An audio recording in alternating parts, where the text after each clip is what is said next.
Your Excellency Atokora Toshune, State Minister, Ministry of Education, Federal Democratic Republic of Ethiopia, Your Excellency Professor Mohammed Belkhosini, Commissioner of Education, Science, Technology and Innovation, African Union Commission, Ethiopia, Your Excellency Professor Olusola Oyewole, Secretary General of the Association of African Universities, Ghana, Your Excellency Sheikh Mansour bin Musalam, Secretary General of the Organization of Southern Cooperation, Ethiopia, distinguished guests, ladies and gentlemen, all protocols observed. It gives me great pleasure to welcome you all to the 22nd International Conference on Private Higher Education in Africa, organized by St. Mary's University in partnership with the African Union Commission, the Association of African Universities, the International Network for Higher Education in Africa at University of KwaZulu-Natal, University of KwaZulu-Natal in South Africa, and Organization of Southern Cooperation in Addis Ababa. As you may have already noted, the theme of this year's conference is Rethinking Research and Academic Assessment and Evaluation Towards Quality Enhancement, New Trends and Developments. We believe that the conference will shed light on the outstanding issues of research, assessment, and evaluation by way of availing new knowledge, sorting out some gray areas, and bridging some possible gaps. Before closing, I would like to thank those who have traveled a long way to be part of this gathering and hope you will have a very pleasant stay in Addis. My institution is also grateful to each of our speakers, panelists, and presenters for their hard work and commitment. I hope this commitment and the spirit of partnership established over the last 2 decades will continue to be strengthened in the future. I wish you all a successful conference and fruitful deliberations. Thank you for your attention.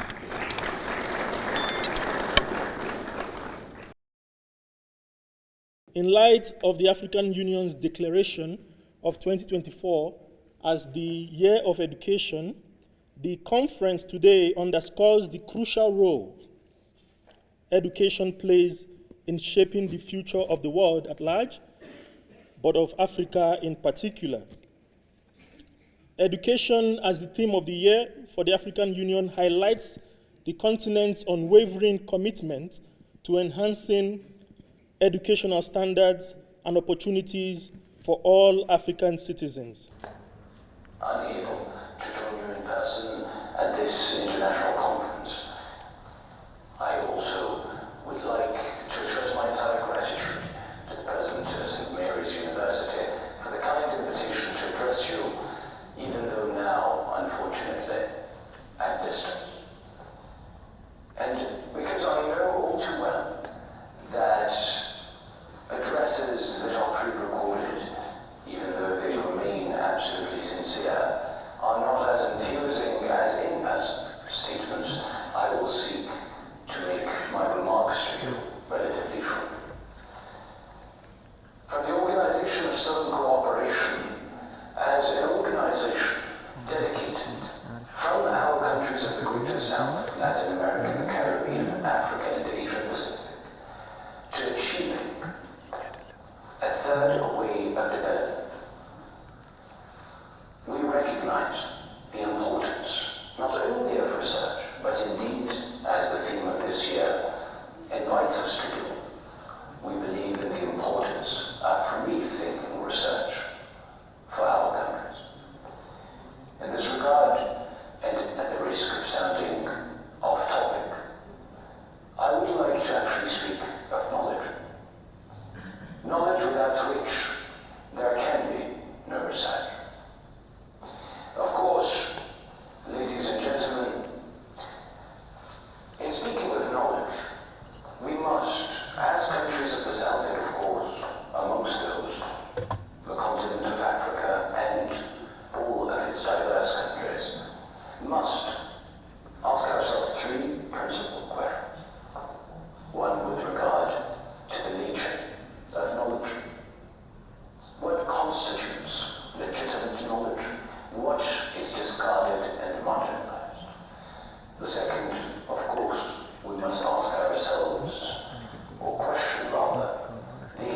economics of knowledge.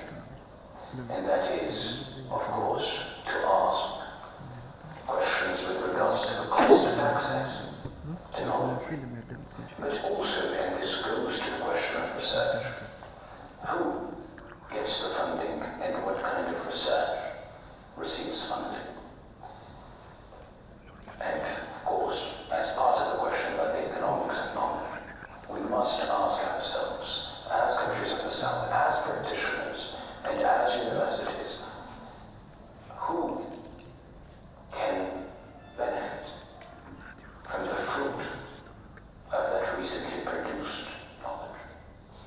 And finally, the third area that we must question or put in crisis is the geopolitics of knowledge. Amongst the preoccupations with the geopolitics of knowledge are those that researchers from our countries, including African countries, face when it comes to mobility, with the ability to collaborate with their peers in other continents, because of visa restrictions, because of mobility in terms of connectivity restrictions as well. And finally, within the context of the geopolitics of knowledge, we must ask ourselves, or take into consideration, the hegemony of certain paradigms and certain languages when it comes to research, in particular, of course, the English language. And in this regard, ladies and gentlemen, our perspective on the Organization of Southern Cooperation is that when it comes to the nature of knowledge, we must, of course, invest in academic knowledge, scientific research. But our research must now emancipate itself from a paradigm that has delegitimized and marginalized entire knowledge domains that, yes, are not academic, but that are crucial to our development and to our peoples. And this is our ancestral knowledge. This is our popular knowledge. This is our endogenous knowledge. Without ever, of course, romanticizing that knowledge. It contains the good and the bad, as in all areas of knowledge. That being said, we must, from Africa and the South, ensure that when we rethink of research, we start engaging in transdisciplinary research. Research that enables our countries to renew dialogue in service of development, renew dialogue between academic and non-academic knowledge shareers. When it comes to the economics of knowledge, we must invest in open science. The Organization of Southern Cooperation itself has launched recently the Greater South Information System, GRESIS, that seeks to provide free of charge institutional access to articles, publications, journals, to all the universities of our member states. And we seek to do so, of course, not only by addressing the fact that knowledge must be accessed as freely, as openly as possible, but we do so also because research from our countries must become more visible. And this leads me, of course, to the issue of funding for research. And therefore we must create within our countries institutions, mechanisms, fund,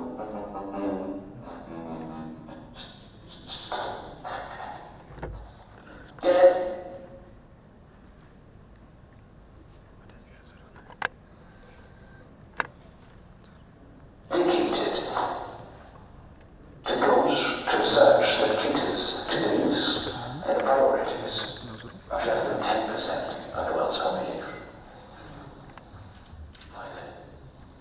In fact, to return to the issue of economics of knowledge, we must also ensure that research that has been funded and that has resulted on discoveries or knowledge of great utility to society humanity and the world in times of crisis, in times of emergency, but also in the context of urgent development needs and poverty eradication endeavors, must be considered common public goods that should not, under any circumstance, be transformed into a pure commodity to be sold and bought. And therefore, we must work together as countries, as universities and researchers to advocate for the necessary conventions and agreements to achieve research that truly benefits all. And finally, with regards to the geopolitics of knowledge, our view from the Organization of Southern Cooperation as the intergovernmental organization of the South that is bringing together countries who, yes, are extremely diverse in their realities, but nevertheless share common aspirations. When it comes to the geopolitics of knowledge, we firmly believe in the need to invest collectively in the necessary means, the necessary mechanisms, the necessary schemes for mobility across our countries. And on the other, of course, we firmly believe in the need for our countries of the South to articulate decentralized voices for research. Lest I be accused of sophistry, ladies and gentlemen, allow me to apologize. The organization currently is working on the Freely framework, the framework to reinforce exchanges between youth and regions through education. And this framework, ladies and gentlemen, in addition to being a student mobility scheme, is one that seeks to bring our countries together to facilitate collaboration between our countries, between our researchers, through greater mobility. One can even envisage, I dare say, a research visa. There is no reason that someone should find it easier to travel to one of our countries to look at a building or go on a safari. Yet one who wants to come in order to work with us to achieve development must go through countless hurdles and burdens. So if there's one thing you remember, ladies and gentlemen, it is the research visa. And of course, with regards to decentralized voices and centers of research in our countries, we must overcome the hegemony of the English language when it comes to research.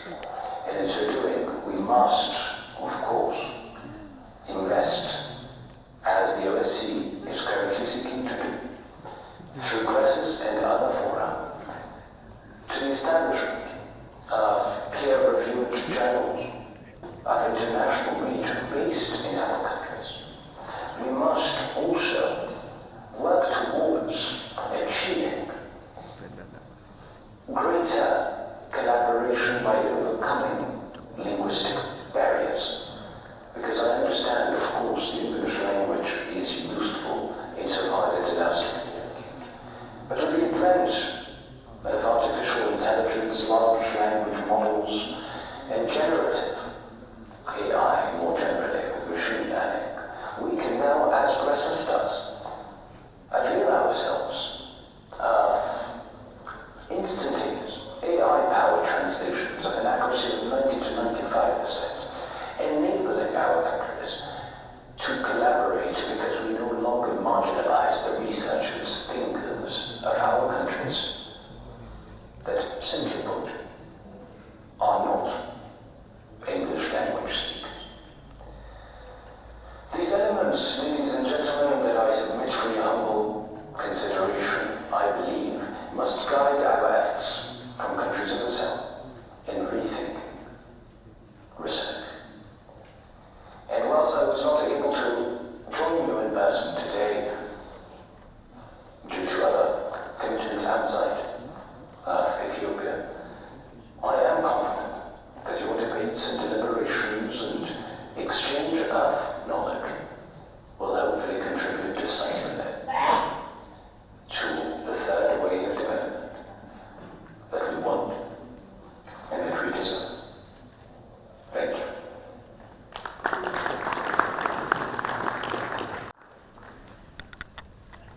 The theme of this 22nd edition is certainly to raise a critical question whether higher education institutions have lived to the ideals of working on problem-solving research targeting African issues in general and those of their respective countries in particular. Equally significant is the implementation of academic assessment that is intended to measure students' learning outcomes and institutional outputs. With this note, I would like to state that Ministry of Education recognizes the immense contribution that private higher education institutions are making to fill the gap created by the limited capacity of public higher education institutions. I'm sure that the same holds for all African countries. With 22 years of successful track record, today's event has demonstrated the role of private higher education institutions in contributing to the development discourse by creating a platform for discussing and debating on issues of utmost relevance to Ethiopia and Africa. The next session is going to be, we called it a fireside chat. Isabdar Chawata.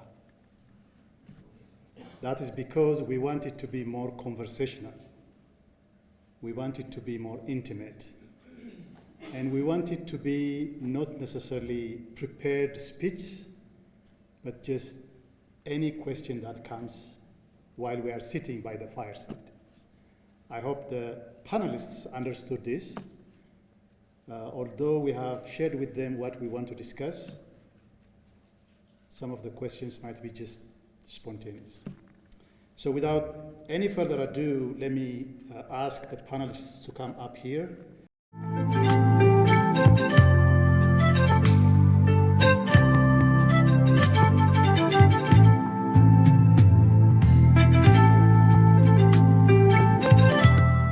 So the first question that I'm going to pose is, if as a researcher and practitioner, when I'm saying practitioner, I'm talking about policymakers, end users, NGOs, and beneficiaries.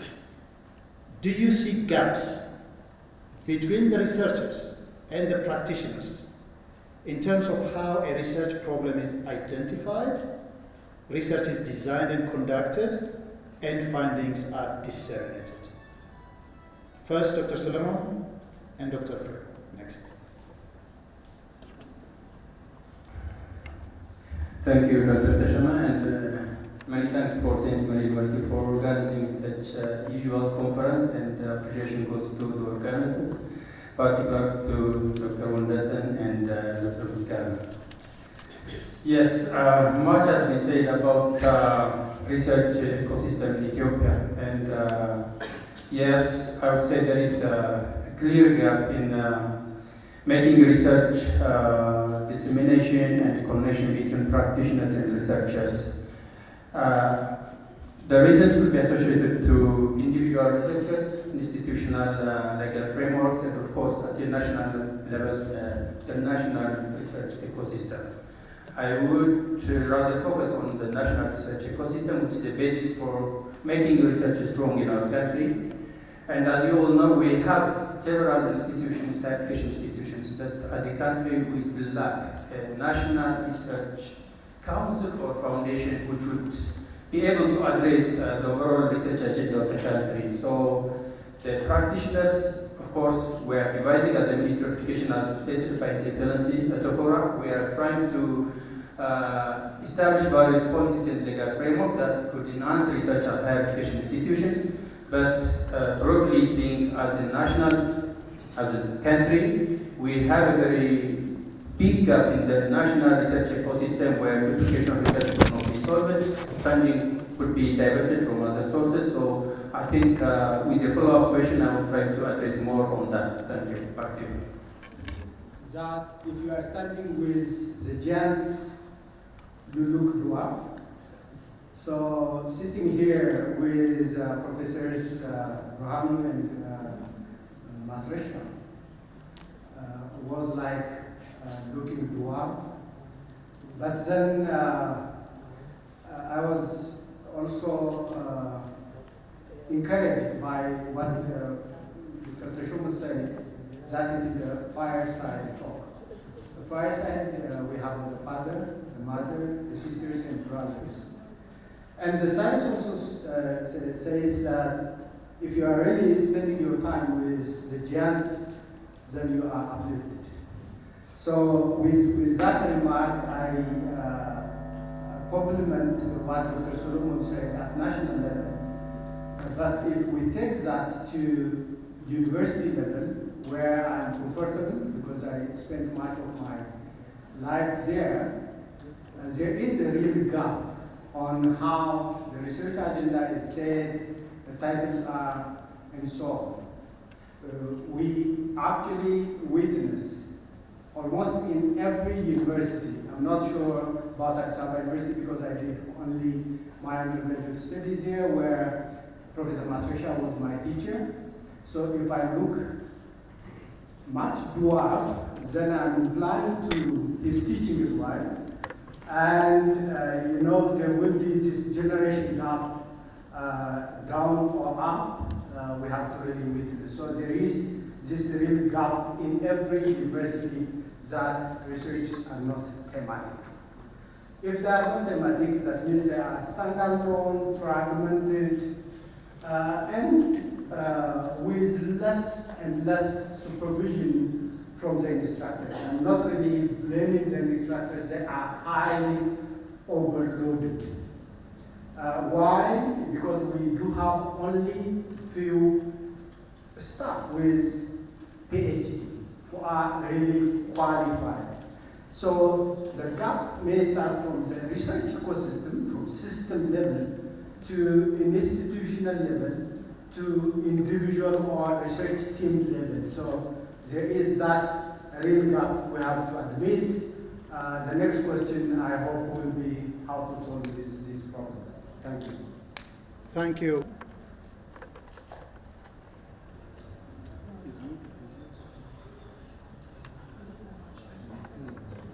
Professor Matengo.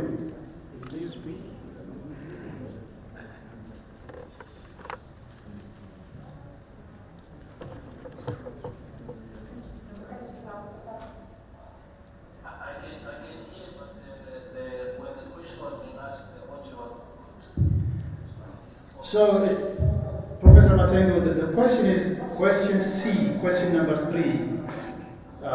Do you see gaps between researchers and practitioners?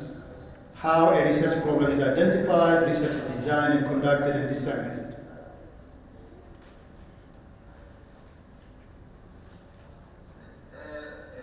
Gap between researchers and practitioners. Right. Yes, from my experience, there are several gaps between practitioners and so what we see generally in Africa is that we have a lot of very good policies, whether that is for steering education or encouraging research and development.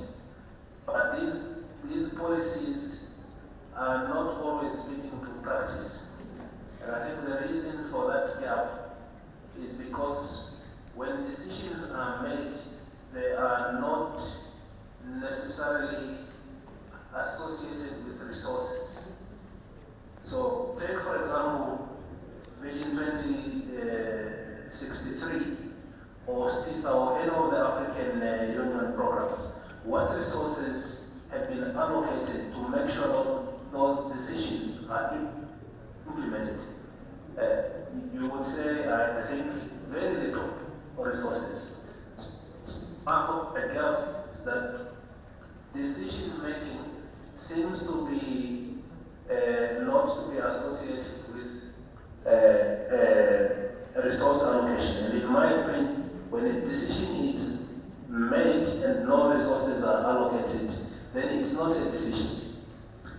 Secondly, Africa has a lot of resources, natural resources that we know, but when it comes to conversion of those resources into wealth, into livelihood, into an economy, we fail. And this is because of the gaps that we need to bridge. can give you an example. We have endowment of different mineral resources. We know this from a policy point of view. But from practice, we can't convert our uranium into energy. We can't convert our plates of sand into energy. We are not converting our good soils into food security. And these backups that needs to be closed through research. But I think also another important question to ask, what level of education and what level of skill is required for development to take place? There are many studies that show this. You have good impact on secondary education investment, but when you move into tertiary education, you start to, the impact is much higher because there is a relation of income to skill and knowledge. And these gaps I think we must close by ensuring that there's a greater interaction between research, practice and policy. Thank you. Thank you, Professor Matengu. Let me ask you the next question, and then I will come to Professor and Professor Masrasha. So we know that there are gaps between researchers and practitioners, how research is identified, conducted, and the findings are disseminated. So how should university researchers address this challenge or avoid this gap, address these gaps, and answer the question of research for what? Can you reflect on that? 1 minute, Professor Matengu.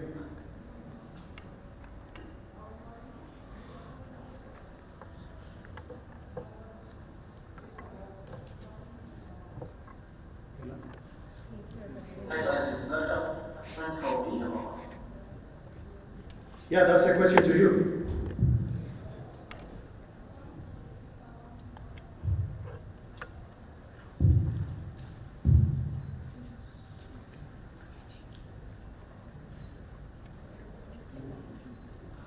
Maybe Professor Brahano, could you? Never mind, Professor Matengu. Professor Brahano.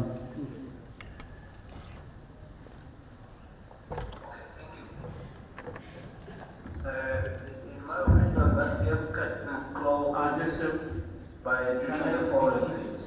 He's speaking also. When research is achieved, means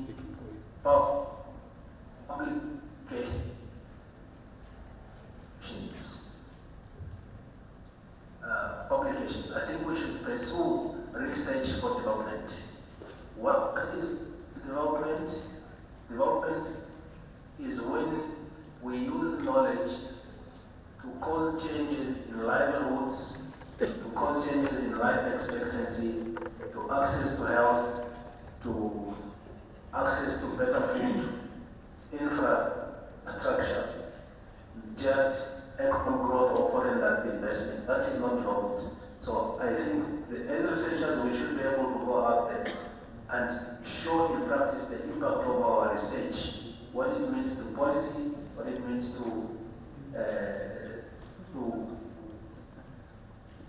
converge.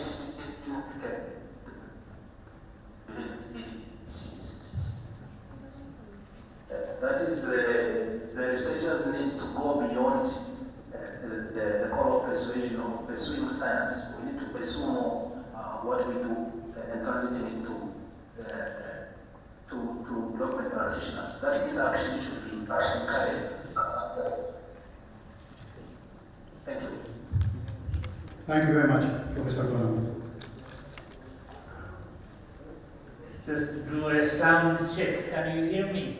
Yes. If you can't hear me, raise your hand. Special is also here in the back. So no hands raised, so I assume is that a greeting or just a complaint that you can't hear me? All right. So thank you, Chair. I think there are individuals and institutions to offer appreciation and gratitude, as some have already been stated. And to reach the 22nd conference means there were 21 preceding it. And I have organized conferences and I know what it takes, and therefore really more power to you and more success. Should I do something? Okay, all right. You said research for what? And that's a very key question. And instead of in addressing the gap that exists, first I must say that I've been out of this country for 22 years, and therefore I'm like an old book, if you like, and therefore I beg your indulgence and perhaps forgiveness if I am a little out of line with certain facts and figures. But what I wanted to say was there is a lot of gap between the researcher, the research management leaders of the institutions, the absence of monitoring and evaluation, failure to respond to the national needs in terms of bringing to the attention of the researchers what are areas to be worked on.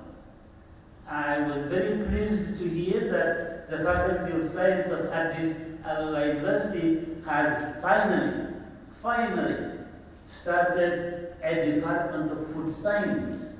If you look at this country, the number of crops it has domesticated, the type of foods that it prepares, go to any metropolitan university anywhere in the world, you will not find, no offense I hope by Uganda or the Congo, a restaurant from these countries, but you will find Ethiopian restaurant. And you can go to the Yellow Pages or whatever systems there. So in other words, Ethiopian food is appreciated. And they say that if you want to marry somebody, look at her skills in making the berbere or in making of the curry. So we did not have an institution that was looking and researching on food aspects of the country. I understand now that there is a standard for berbere, and I looked into it. It was obviously copied from India, and it tells you not what should be in it, but what should not be in it. For instance, the level of arsenic should not exceed such and such. Arsenic is a poison, and I don't know how arsenic and mercury ever meet, but so in other words, then even the standard that is prepared is really not addressing what are the good qualities of our berbere. With the Ethiopian Spice Corporation and one of their staff, we have published several papers on the ingredients of the various kamamat that go into berbere. So actually, we can analyze and develop a standard for berbere in terms of what should be in it and what are to make it a first-class berbere, what it should contain. So in other words, so there is really, in being relevant, in being addressing issues of national concern, it also goes to the leadership in order to make sure that sufficient discussion has been made so that, because the researchers may have studied, in my case, for example, appropriate fuel for interstellar travel. So that's what I said. So in other words, how do you find this much liquid or fuel that will take you from here to Mars? So when I came here, I had to rethink. This is rethinking, isn't it? I had to rethink and redefine where my competencies lie in order to be relevant.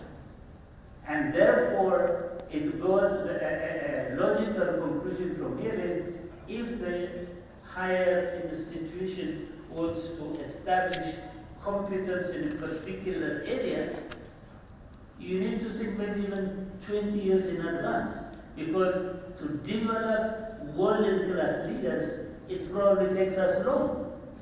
So in other words, you identify areas that should be addressed when you train research personnel.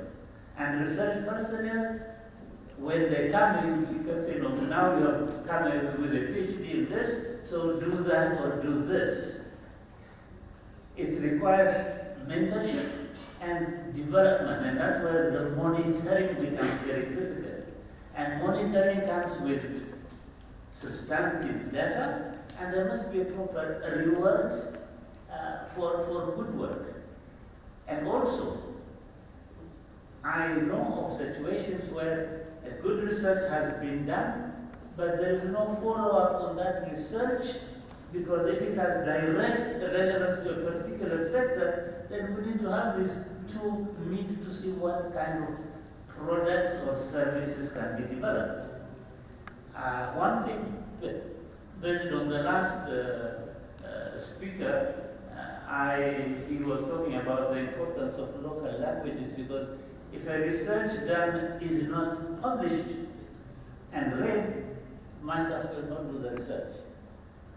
Now, if you are going to have a research on how to produce the best attar or bakela in this country, then if you publish it in the language that our farmers cannot read, how is the research that ever going to read?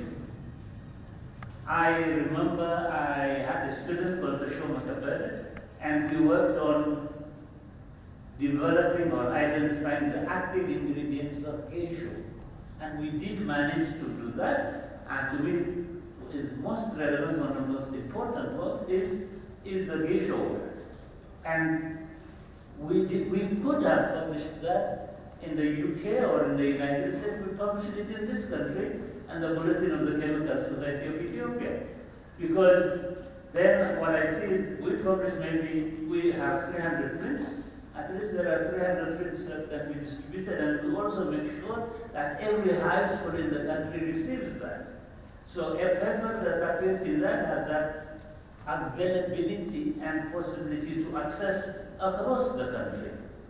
The other point is, why shouldn't it be published in the language, in a local language? And when I say this, I read a book recently published by Professor Shipru Tadla, yes. I don't know how many of you have seen it? How many of you have read it? So I just finished it yesterday. And I was just amazed on how simply things like genetic engineering and really many important issues are discussed. I wish I was in school to use such a textbook to study these concepts. So if, and Shipru acknowledges the work of the Ethiopian Language Academy in the 80s, where I was one of the panel members, as many of us here were, and we coined Amharic terms for English technical terms. I remember that the electron goes in an orbit. So what is an orbit? And there was a linguist expert, and he said, well, in the Giz language there is something called Muhwar. The planets go around orbits of Muhwar. And he also said, if you want to the diminutive form of Muhwar should be Muhwarit. So electrons go in a Muhwarit. So it would be, because also future trends is also involved there in the theme of our discussion, I wonder if some of our graduating students can write their thesis in this language, or the administration may say it can be written in English, but the best thesis will be translated in that language, just as Professor Shipru has written a book on that. It's not just Professor Shipru at all. I think a former Excellency Kasbadet Hadesle has also published 5 books, I believe, on various topics, and he used that Mazdabat Alat that was developed in the 80s and the language which was approved by the Ethiopian Language Academy. So I think there are some gaps and possible trends for the future, but I know you have 3 minutes. through. So Oh, I didn't know that 3 minutes means 9 minutes. Anyway, I mean, when you go to Sadar, and then ሰዎች መንገድ ይዘጋሉ መኪና የታርጋ ቁጥር 2-15645 መንገድ ዘግተዋልና እባክዎትን ተብለዋል። Thank you, Professor Brahanu. Professor Masrasa, the same question in 1 minute. I don't know how you are going to interpret that 1 minute, that's why. Sorry, 3 minutes. The question is, we know that there is a gap between university researchers and practitioners, how research is identified, conducted, and disseminated. So how should researchers address this challenge and answer the question of research for what? And I think in the interest of time, I want to add additional question there. If you briefly touch that and probably suggest maybe 2 practical suggestions to improve that situation. So I'm going to question 3. Good, thank you very much. I believe every university should align its research and also in a way direct its faculty to do research on things that are relevant to the nation, to the economic, social development of the nation. If it is aligned with the economic, social development of the nation, if there is a direction, then the faculty members, researchers know what to research on. What they actually research on depends on the knowledge gap. If someone is in an agricultural setting and if he's working on theft to increase the yield of theft, an important knowledge gap is, for instance, how to strengthen the stock of theft so that it can carry the seeds when you add fertilizer input to avoid lodging. So once the research is aligned to the national priorities, then what determines what the researcher does is actually the knowledge gap that exists in that particular field. So research has always to be for development, and development in several areas will take different forms. So it will vary. Your question was, how it can be aligned to policymakers and the like. The fields of science, medicine, and engineering are slightly different from other fields, which come up with concrete suggestions for policymakers as inputs. That is slightly different.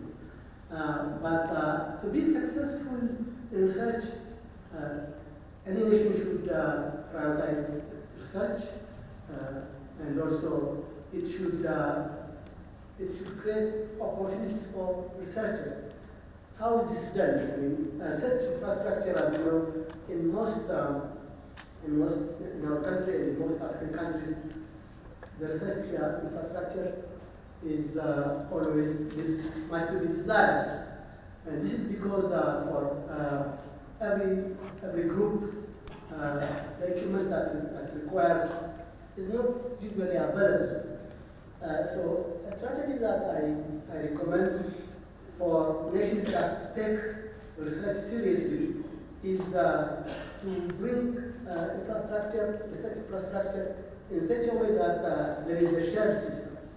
I think that every research institution should have an institutional laboratory that researchers would do routine laboratory.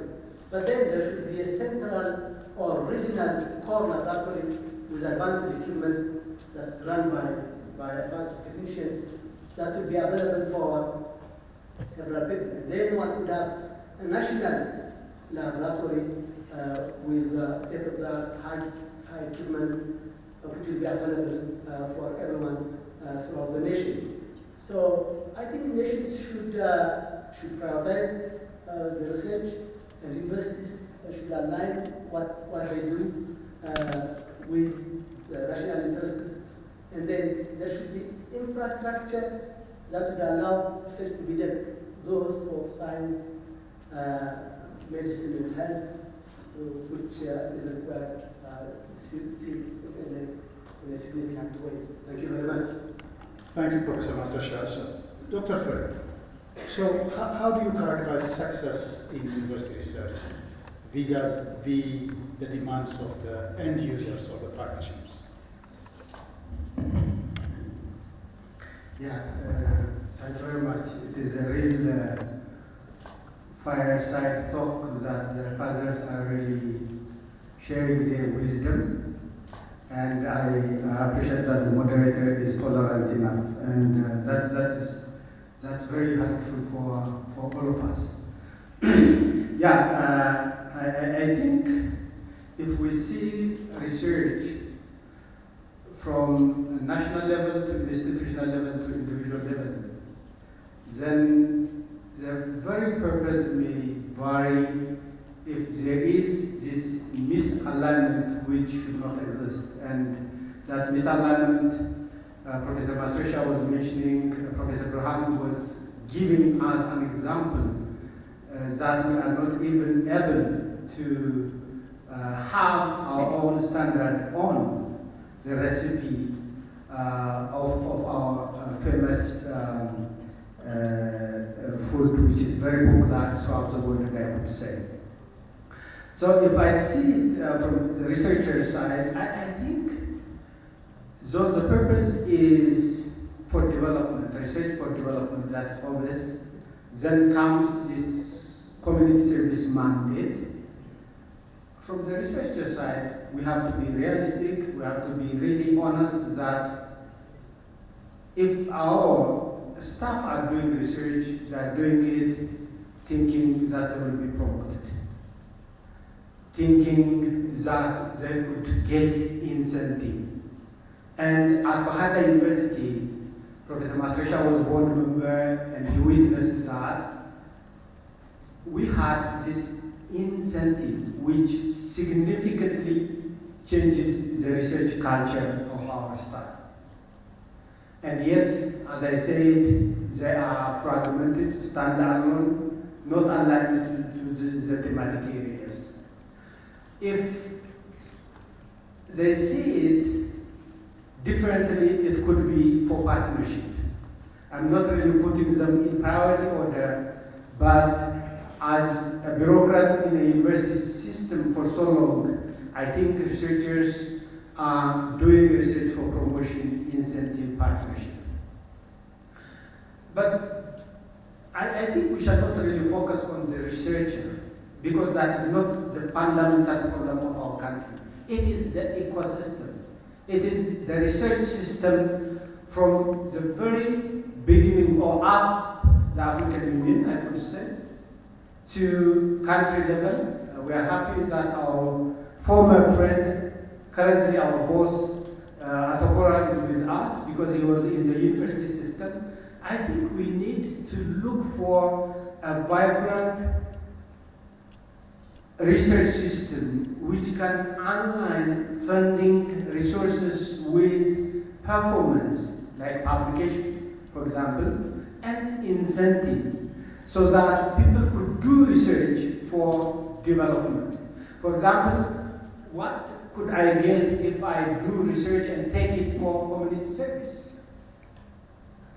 Is the industry ready to really take up whatever research results I found? The university industry linkage is so weak that our industries do not have R&D, you know that. And I think it is up to the universities on one hand that we have to be relevant to the industry. At the same time, I think the new policy, if we do have the institutional capacity to implement policies, someone was saying that there is no problem in terms of policy. I think if there is failure in implementing a policy, it could be related to the policy itself or the implementation capacity, which we need really to deal with. So at national level, at system level, there should be really change so that researchers are obliged and incentivized to do research for development. Probably to add one point on what Professor Masresha was saying, as a developing country, we cannot have research-grade laboratories here and there. What we can do is, for example, we can use this experience. I know in Japan, for example, joint research facility. The Chinese do have this key laboratory setup that they have only one laboratory when it comes to a specific area of research. And that has to be open for every individual institution in the country and beyond.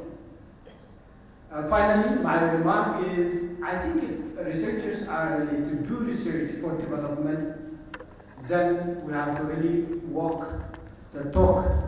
And walking the talk from African side, for example, is we have to allocate resources if we have to meet Agenda 2023.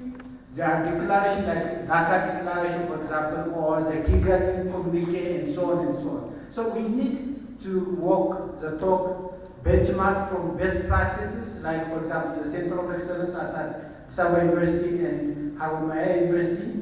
I saw some positive feedbacks about their performance, especially in promoting PhD training, and PhD training has to be encouraged in universities which are or which do have the relative capacity to do research. Finally, walking the talk, I think the differentiation process has to be implemented properly, from understanding to commitment in terms of resources, and this issue of autonomy has also to be implemented, and I think this would bring some change when it comes to research for development.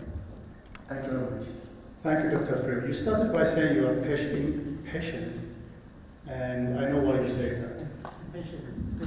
Patience, yeah. So, Professor Matengu, very briefly, success in university research, how do you characterize that? Very quickly. Oh, he's done. Okay, Dr. Salom, continue. But the speaker is not there. Response to this, I think what we have read so far is the relevance. So let me say, how do we know that this research is responsive and it is success in the university research? I would say it is successful if it increases the collective ability of individuals to carry out productive work.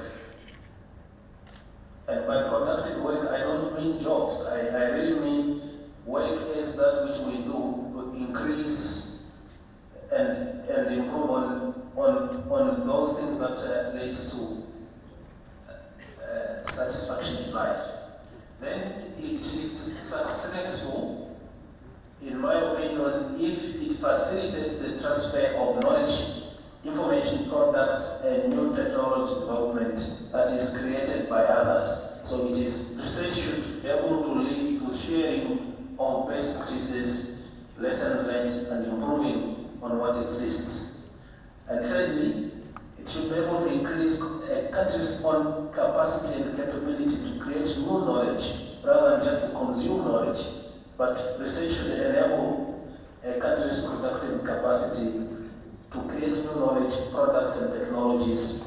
And fourthly, is to be able to pursue and push frontiers of So the relevance to me is not just in the form of knowing, but in creating the capability to overcome that which is unknown.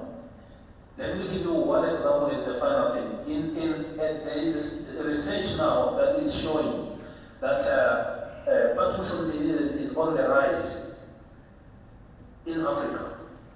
This paper just came out 2 months ago. And the reason for this is not much known in Africa, but when they overlay the presence of Parkinson's disease cases and the use of pesticides, this overlay is exactly showing that Parkinson's disease is related to the use of pesticides. So when we are talking about relevant research on food security, we are concentrating on the things that increases yield, food nutrition, and so on. But if the research is relevant, it is responsive, we should also look at what are the consequences of increasing yield. And so for me, it is those things: increasing collective ability of individuals, facilitating the transfer of knowledge, increasing the country's own capacity, and pushing the frontiers of science, but in a responsive manner to the context of that particular country and the mission of that university. Universities should not just do science for its own sake, but they should be responsive and pursue the mission in a way that changes life, that creates greater impact. Thank you. Thank you very much, Professor Matengo. Dr. Salomon, very briefly, please. Thank you. I think the term success could be responded in different versions depending on who is responding. In this case, I would like to focus on success in the perspective of a researcher, success as a university, and success as a ministry. I would like to have some more as working at the ministry and. So I would suggest that you respond as a practitioner or policy. Very good, thank you. For me, I think success as a practitioner or as a policymaker would be laying the ground in a conducive environment that would enable researchers and universities to conduct a research that has been widely accepted by the government and of course addressing the needs of the society. And hence, success from my point of view would be visible universities which are bringing excellence in research and hence enhancing their repeatability at global levels. Earlier it was said that we had several journals in our country. For information, we have close to 200 national academic journals in Ethiopia. And for your surprise, very few of them are globally repeated. With our recent data, we have only 10 journals published in Ethiopia which are indexed by Web of Science or Scopus at global level. Of course, the leading one is the Chemical Bulletin Society of Ethiopia. So now the number has been reached 10, also some are on and off. And success from the point of the ministry would be those academic journals, research journals, which are close to 100, if they have been indexed at the global level from 10 to 50, I would say that would be very good success as a ministry at the national level. I could add more on success. There is huge dependence of Ethiopian researchers. I'm not criticizing, it's myself also, waiting for an increase in budget from the Ministry of Finance. And I think we have to shift and bring a paradigm approach in that we researchers should not be dependent on the budget, treasury budget that's being allocated by the Ministry of Finance, but we as a researcher have to also secure funds and then enhance incomes even for our services for the university. I think we are far behind from that, and the visibility of our researchers and universities with global competition in regional, continental, and global funding opportunities, it has to be increased. I don't mean that there is no, but we need to increase and we need to be as competitive as other countries, like in Kenya, South Africa, and others, because we are the second populous nation next to Nigeria. We have several higher education institutions, research institutions, and hence we need to also enhance our visibility by competing with global researchers, securing funds, and hence income, increasing income at university level, and that would be another success that I will propose at the ministry. Thank you. Back to you. Thank you, Dr. Salomon. So now we'll open it for a few questions. Mine is very brief. It's not such a question, but just to reflect, because we raised very, very important aspects about research. I just wanted to add one point, but still important, I believe, that's a culture, research culture. In Ethiopia, as a research culture, I would like to see the way we set research agenda is one, but also the relationship between researchers and the team. In our universities, the senior researchers and the junior researchers, the graduate students, the relationship they have needs to be really revisited. We should have some kind of hierarchy, not in terms of really power, but in terms of people learning from the senior. I think we lack that culture. So that's very, very important, I think. And also the culture we have working with industry, working with sectors in the service. We have this problem of our research cultures seem to be very much compound based and doesn't go beyond our campus fences in its application. So I think research culture is very important. I think I would like people to understand, to underline the issue of power relationship between research team. It should be enabled, productive, so that to be able to mentor the junior researchers. So in our universities, there are good sides, but there are also the anecdotes of really unhelpful relationship between senior researchers and also the juniors. Thank you very much. When we talk about quality of research, we mean about its relevance and originality, the two important aspects. And so my quick and short question is that what are the mechanisms to ensure that the outcomes of the researches conducted by your institution, especially particularly at your department, very original and relevant? Secondly, what are your initiatives or any measures to gain relevant industries on board for joint publication, for joint research, and also to enable them to use the outcomes of your researches? I think engaging beneficiaries is so important if research is to have meaning. And at policy level, there is no problem because applied research or action research, problem-solving research is highly encouraged. So at policy level, it is there. In the field of agriculture, I know that there is a system of having a platform with farmers to identify critical problems, though the implementation has its own problems. So I think problem-solving research in principle can really address the issue. That may go to industry level because industries may identify really bottlenecks and give to universities to do research. In the developed world, I know industries establish research-grade laboratories at universities and get the results of the research or even products and prototypes.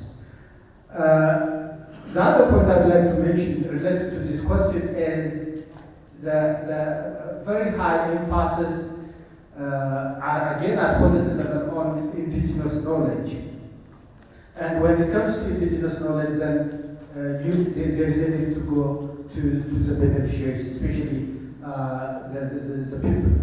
And in areas of, again, agriculture, which is my field, I think that practice is there. But this mainstreaming of indigenous knowledge is facing problems because most of the qualified researchers we have, including myself, are trained in the West. We don't have really enough knowledge about the indigenous knowledge we have in the country. So there is a gap, but the policy level encouragement and legal framework is there. And I believe that is actually our niche for partnership with international research institutes, universities, knowledge institutions. Lastly, because Asrat was mentioning about ATI, that's for somebody else. Yeah, ATI, the implementation, I think implementation of research results reaches about 81%, so we don't have to be hopeless that if we intentionally do research for development, there is a possibility to implement, to take it to the ground, to change the lives of the people. Thank you very much.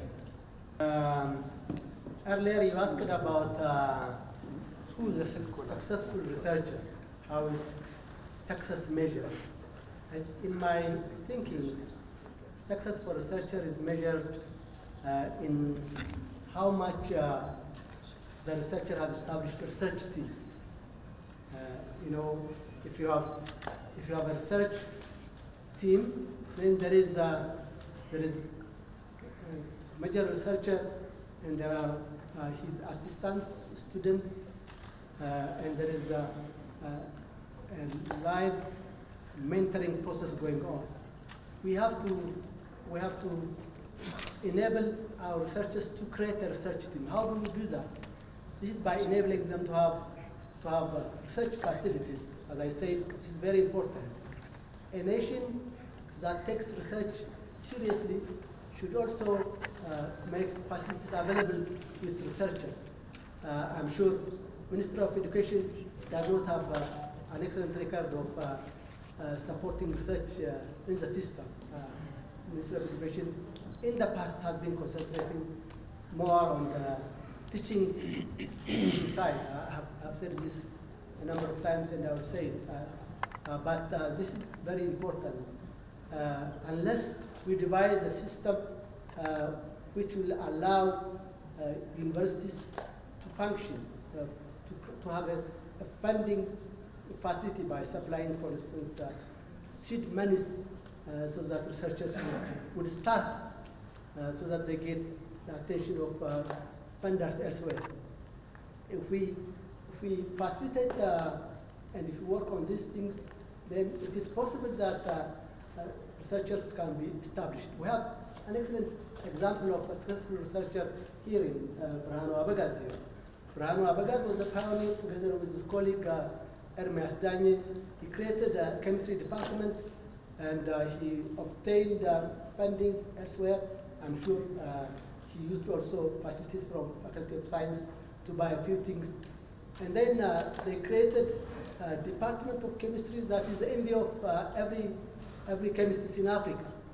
And through them, countless chemistry students were mentored and now they are distributed all over the country. So you have an example of a living, successful researcher here in Brahanu Abagaz.